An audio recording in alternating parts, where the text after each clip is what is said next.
बंगाल के किसी जलसे में था मैं, तकरीर ख़त्म हो गई। ज़रा इस मंज़र को देखिएगा, मैं अपना वाक़या बता रहा हूँ अपना। उस वक्त मेरा एक छोटा बच्चा था 6 साल का, आज वो 7.5 साल का है। 1.5 साल पहले की बात बता रहा हूँ मैं आपको। तकरीर ख़त्म करके मैं अपने रेस्ट रूम पर जहाँ हमको ठहराया गया मैं गया, घर से फ़ोन आता है रात के तकरीबन 1:30 बजे कि बच्चे की तबीयत तो उस वक्त 6 साल का था, तबीयत बहुत ख़राब है, सख्त फीवर है, हाथ लगा रहे हैं तो हाथ जल रहा है। मैंने कहा उसको जल्दी से लेकर निकलो।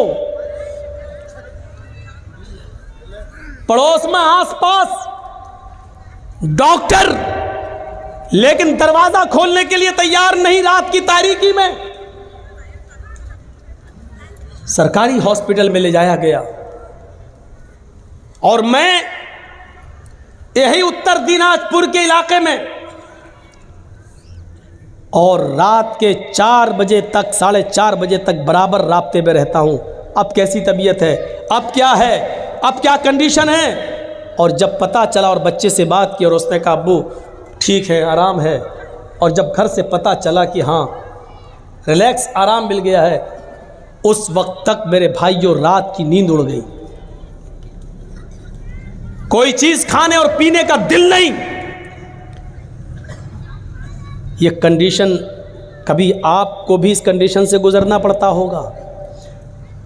आपका बच्चा अगर रात में पेट के दर्द से कराहने लगे तो आपके रात की नींद उड़ जाती है, और उस वक्त तक आप चैन और सुकून की नींद नहीं सो सकते जब तक कि उस बच्चे के पेट का दर्द बंद ना हो जाए। लोगों ने इस कोरोना काल में अपने बच्चों के दर्द को समझा है। इस बीमारी में उन्होंने अपने और अपने अजीजों को खोया है। वो जानते हैं कि जान की कीमत क्या है। मेरे भाइयों जरा तसव्वुर करो, एक छोटे से बच्चे की हल्की सी बुखार की खबर, फीवर की खबर आपको आपके रात की नींद उड़ा देती है, और आपके बिस्तर पर कांटे चुभने लगते हैं। नरम और गर्म बिस्तर भी आप छोड़ने पर मजबूर हो जाते हैं। लेकिन उस क़यामत के दिन के दर्द को समझने की कोशिश करो। वही औलाद हमारे सामने होगी जिस बच्चे के लिए आज 6 साल की उम्र में हमने रात में बिस्तर छोड़ दिया। उसका हल्का सा फीवर हमें सोने नहीं देता है। लेकिन क़यामत का मंजर ये होगा, यौम यफिर्रुल मरउ मिन अखीही व उम्मिही व अबीही व साहिबतिही व बनीही। क़यामत के दिन इंसान भाग रहा होगा। यौम यफिर्रुल मरउ मिन अखीही, अपने भाई को देखकर भागेगा, नहीं नहीं उसके सामने नहीं आऊँगा, ये मुझसे एक नेकी न मांग बैठे।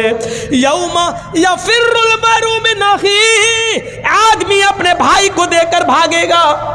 व उम्मिही व अबीही, अपनी माँ को देखकर भागेगा, अपने बाप को देखकर भागेगा। वो डरेगा मेरी माँ मुझसे ये न कहने लगेगी बेटा दुनिया में मैंने तुझे अपना दूध पिलाया, पाल पोस कर बड़ा किया, आज तू अपनी माँ को एक नेकी नहीं दे सकता है। ये मेरी माँ मुझसे एक नेकी ना मांग बैठे, मेरा बाप मुझसे कहीं एक नेकी ना मांग बैठे। ऐसा ना हो। यौमा यफिर्रुल मरउ मिन अखीही व उम्मिही व अबीही व साहिबतिही व बनीही, इंसान अपनी माँ से भागेगा, अपने बाप से भागेगा, व साहिबतिही, और अपनी बीवी से भी भागेगा। वो बीवी जो सुकून का जरिया होती है। इंसान दिन भर का थका हुआ आता है और अपनी बीवी की आगोश में जाता है तो दिन भर की थकान उसकी उतर जाती है और उसको अपनी बीवी से सुकून मिलता है। लेकिन क़यामत के दिन अपनी बीवी को भी देखकर उससे भागेगा। वह साहिबतिही, उसको देखकर भागेगा। वह बनीही, और अपनी औलाद को, अपने बेटों को देखकर भागेगा। वो बेटा जिसका हल्का सा फीवर और पेट का दर्द हमारी रातों की नींद उड़ा देता है, लेकिन क़यामत के दिन बाप अपने बेटे को देखकर भागेगा, नहीं नहीं नहीं नहीं नहीं, ये तो मुझे मरवा देगा, एक नेकी मांग ली हम कहाँ से देंगे। ज़रा तसव्वुर कीजिए आप, मैंने एक मिसाल जो आपने दी है और आप अपने ऊपर सोच कर और कयास करके ज़रा तसव्वुर करें। कहाँ हैं हम?